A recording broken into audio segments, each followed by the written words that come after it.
It's the Drum Hang, and I'm Chris Smith. Today's record of the day is Ralph Moore's Images. This is recorded for the Landmark record label in 1988. It was recorded by the famous engineer Rudy Van Gelder. It features Terrence Blanchard, a young Benny Green, sounding like Benny Green on piano, Peter Washington on bass, Ralph Moore on tenor saxophone, and the great Kenny Washington on drums. Kenny Washington is one of my favorite drummers, and somebody that if you're coming to New York or you are, watching for people coming through your hometown, you got to see Kenny when he's coming through, and you got to go see him in New York when you can. He plays a lot with Bill Charlap Trio, the Benny Green Trio, but I've heard Kenny play a lot of different settings. No matter if it's trio, quartet, or big band, he sounds great all the time. He can play any tempo. He can make any type of music sound good. He can make any musician sound swinging. He is always prepared. He is always a joy. So that takes us to our topic today through Kenny Washington. I said all those great things that Kenny Washington does, but you know what Kenny Washington does not do? Kenny Washington does not drop his sticks or brushes. Kenny Washington does not get left with his brushes on the floor when he needs them. Kenny Washington does not get empty-handed when he needs an implement to make the music better. And a lot of drummers, especially you college drummers or more amateur drummers, this happens all the time. So let's talk about it, and let's devise some methods that you can practice so that you can switch from brushes to sticks to hands to mallets whenever you need to when the music calls for it, and you're not left scrambling, and you're not left with an angry bass player because you play sticks all gig. Okay? Let's get into it, the drum hang. This idea of switching between brushes and sticks and always being ready to make whatever sound you need with whatever tool is required at the time, and being ready for that is something that you need to practice like anything else. There are several things that I've tried to implement into my own setup and sort of practice routine and what I do on gigs that has really helped me over the years.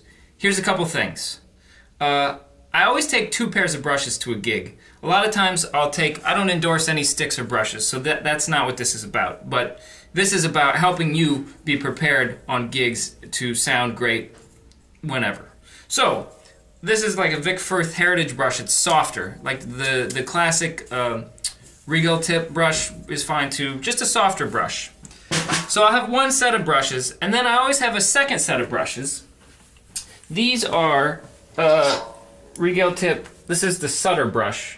It's blue. It's a little thicker gauge. So compared to, right, you can hear it. So if I'm on a gig with a vocalist, or it's really like a very intimate setting, I have to play very softer gauge, thinner gauge brush. If I'm playing a solo or big band or whatever, I go with the heavier gauge. The Jeff Hamilton brush is even heavier than this for another option. So this extra set of brushes goes on the floor tom leg, just hanging there. So that if, for some reason, my brushes are on my bass drum and they get knocked off or they fall off or whatever, I have another set of brushes that may be not ideal for that song or the setting, but I have another set of brushes that I can go to.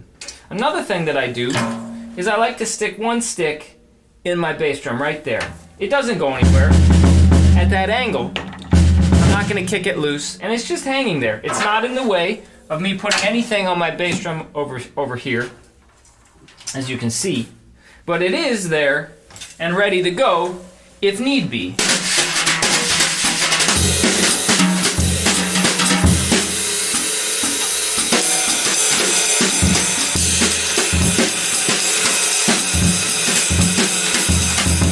So I have my sticks, my brushes are on my bass drum for now. I have my spare brushes on my floor tom leg in case I need them and something happens. My mallets and other sticks here. I also have a spare stick on my bass drum. So I'm just going to play a little bit, switch between brushes and sticks. Sometimes I'll keep the brushes on the floor tom, sometimes the snare drum, and I'll be keeping my sticks under my leg some of the time also, as well as putting them on the floor tom. So here's some examples. Here we go.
that the realistic goal is for you to sit down when you practice, maybe 15 minutes every other day, and work on switching between brushes and sticks or mallets and come up with different possible ways that you can achieve it. Sometimes I had both sticks on my left, sometimes I had both sticks on my right, sometimes I switched a stick on each leg, sometimes my brushes were on the bass drum, sometimes I had the brushes on the floor tom, sometimes they were on the snare drum. Like, there were certain things that I felt pretty comfortable doing so that I could keep the groove, keep the dynamic, keep the intensity, and switch implements.